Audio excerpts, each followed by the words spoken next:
ಈ ಕಡೆ ಸಾಮಾನ್ಯವಾಗಿ ಕಬ್ಬನ್ನು ಜಾಸ್ತಿ ಬೆಳೀತಾರೆ, ಅದಕ್ಕಾಗಿ ಇದನ್ನ ಸಕ್ಕರೆ ನಾಡು ಮಂಡ್ಯ ಅಂತ ಹೇಳ್ತಾರೆ.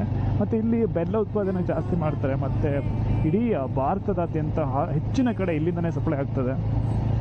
ಆಮೇಲೆ ಇಲ್ಲಿ ಭತ್ತ ಕೂಡ, ಭತ್ತ ಕಬ್ಬು ಇವರ ಮೇನ್, ಮತ್ತು ರಾಗಿ ಇವರದ್ದು ಮುಖ್ಯ ಬೆಳೆ ಆಗಿದೆ ಈ ಮಂಡ್ಯದವ್ರದ್ದು. ಮತ್ತು ಜನಗಳಷ್ಟೇ ತುಂಬ ಸಾಧು ಸ್ವಭಾವ. ಬಟ್ ಅವರ ಇದು ಭಾಷೆಯ ಸೊಗಡು ಮಾತ್ರ ಸ್ವಲ್ಪ ರಫ್ ಅನಿಸುತ್ತೆ.